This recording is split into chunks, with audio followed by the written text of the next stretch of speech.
Hey guys, Jeffrey here with your daily Bible upload. I hope everyone is having a blessed day. I'll be reading the book of Luke, chapter 15 from the NIV. In chapter 15, we will be reading about Jesus teaching the parables of the lost sheep, the lost coin, the lost son to the sinners, tax collectors, and Pharisees. I hope you all will be joining us for chapter 16 tomorrow.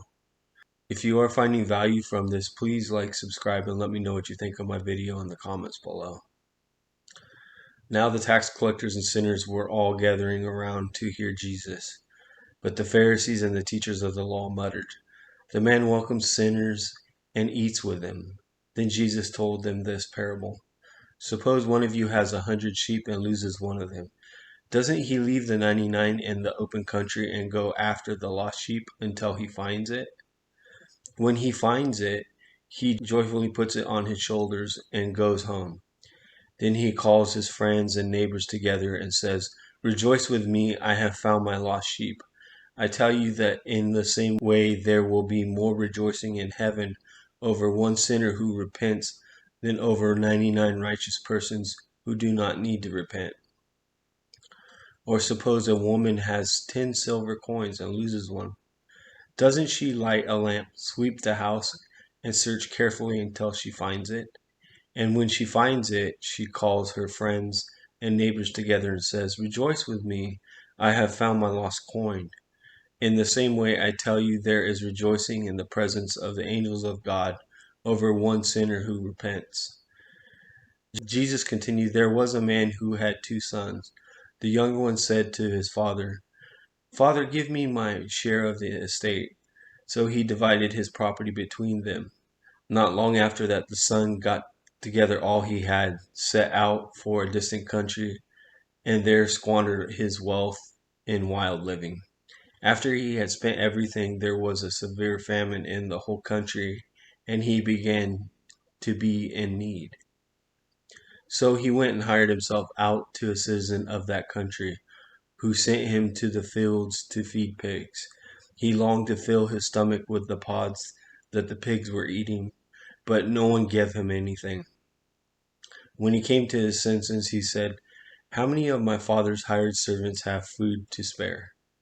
And here I am starving to death.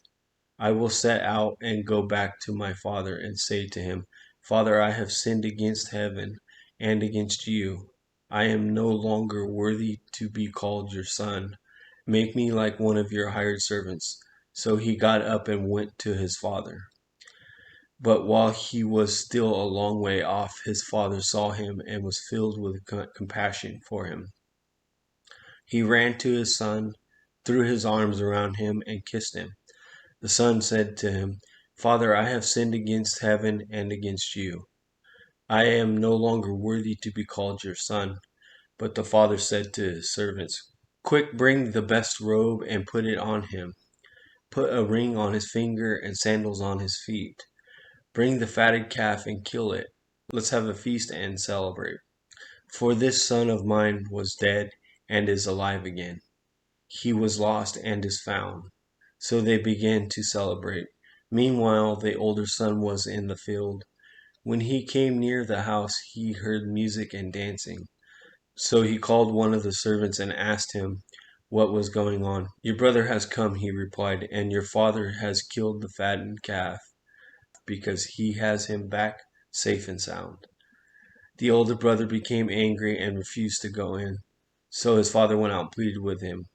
But he answered his father, 'Look, all these years I have been slaving for you and never disobeyed your orders. Yet you never gave me even the youngest goat so I could celebrate with my friends.